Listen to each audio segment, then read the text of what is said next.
Drama serial दरार में आज की एपिसोड में इरहा बहुत दुखी होती है। वो पानी पीने के लिए अपने बेड से उठती है तो वो गिर जाती है और बेहोश हो जाती है। सजल अपने कमरे में सोई होती है, उसको नहीं पता होता। काम वाली सकीना आप एकदम कमरे में आती हैं तो वो एकदम देखे परेशान हो जाती हैं। कहती हैं कि इरहा भी क्या हुआ है आपको। बहुत उठाने की कोशिश करती है लेकिन इरहा को होश नहीं आता। वो शोर मचाती है, सजल के कमरे में जाती है, जोर से दरवाज़ा खटकाती है। सजल बड़ी देर बाद दरवाज़ा खोलती है तो उसे कहती है कि इरहा बाजी वहाँ बेहोश हो गई हैं। सजल कहती है क्यों, क्या हुआ, कैसे। वो फटाफट भाग के जाती है उसके कमरे में तो वो देखती है इरहा को उठाने की बड़ी कोशिश करती है लेकिन इरहा को होश नहीं आता। वो फटाफट शहीर को फ़ोन कर देती है। शहीर जल्दी से घर वापस आता है और वो आके सजल को बहुत डांटता है। कहता है कि तुम यहाँ पे क्या कर रही थी, तुम सो रही थी उसको इस हालत में अकेला छोड़ के, तुम्हें किस लिए यहाँ पे लेकर आए हैं। सजल कहती है कि आपको क्या लगता है क्या उसकी इस हालत की जिम्मेदार मैं हूँ। तो शहीर कहता है हाँ तुम हो, तुम्हें पता नहीं था कि वो इस कमरे में अकेली है, तुम्हें उसके पास होना चाहिए था। वो कहती है कि आप उसको कसूरवार मुझे समझ रहे हैं। शहीर कहता है हाँ मैं तुम्हें समझ रहा हूँ, अगर मेरी बीवी या मेरे बच्चे को कुछ हुआ मैं तुम्हें छोड़ूंगा नहीं। इरहा कहती है कि सजल कहती है कि हाँ मुझे वाकई पता चल गया है कि अहमियत सिर्फ बीवी और बच्चों की होती है, बाकी सारियाँ तो सिर्फ टाइम पास ही होती है। शहीर कहता है मुझे इससे कोई गर्ज नहीं है, मैं सिर्फ तुम्हें ये कह रहा हूँ कि अगर मेरे बीवी बच्चे को कुछ होना नहीं चाहिए, मेरे बीवी बच्चे को कुछ हुआ तो मैं तुम्हें छोड़ूंगा नहीं।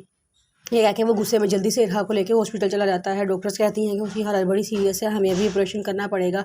तो उसका ऑपरेशन हो जाता है। सारे बड़ी बाहर दुआएं मांग रहे होते हैं। शहीर जो है वो घर में सजल को फ़ोन कर रहा होता है लेकिन सजल फ़ोन दे के उसका नंबर दे के फ़ोन नहीं उठाती और फिर फ़ोन ही अपना नंबर अपना बंद कर देती है। शहीर बड़ा परेशान होता है। इतनी देर में डॉक्टर अंदर से आती है और बताती है कि आपके घर बेटी हुई है। सारे बड़ा खुश होते हैं, अल्लाह पाक का शुक्र अदा करते हैं। शहीर भी बड़ा खुश होता है और कहता है कि मुझे ये बताएं कि माँ और बच्ची दोनों ठीक हैं।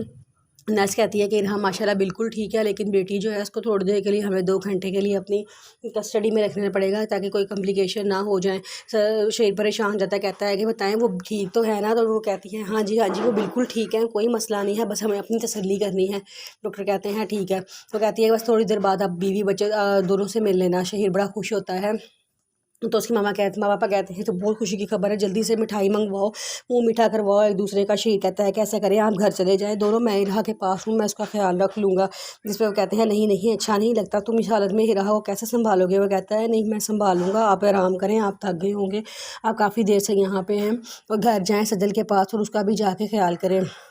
कहते हैं खैर हम सजल को फ़ौरन फ़ोन करके बताते हैं कि वो खाला बन गई है। उसके पापा सजल को कॉल मिलाते हैं लेकिन वो कॉल नहीं उठाती। तो उसकी मम्मा परेशान हो जाती हैं, कहती हैं क्या वजह है कि सजल कॉल नहीं उठा रही। तो शहीर कहता है कि आप ऐसा करें हम उसके पास चले जाएँ ताकि जाके उसको खुद जाके खुशखबरी सुनाएं। वो कहते हैं अच्छा चलो पहले तो हम मिठाई मंगवा के मुँह मीठा करवाएंगे फिर हम घर जाएंगे। शहीर बड़ा खुश होता है, उसको समझ नहीं आती वो क्या करे, बस वो इंतज़ार कर रहा होता है कि फटाफट मुझे टाइम मिले और मैं जाके अपने बीवी बच्चे को देखूँ। सज्जल घर में होती है, वो बहुत गुस्से में होती है, कहती है कि सारी अहमियत ही बीवी बच्ची की है, मेरी तो कोई अहमियत ही नहीं है। ज़रा सी बात हुई मुझे किस तरह बेइज्जत करके रख दिया है। सही इरहा कहती है ये उसका घर है, हर चीज़ पे उसका ही हक है, मुझे तो मेरा तो कोई हक ही नहीं है।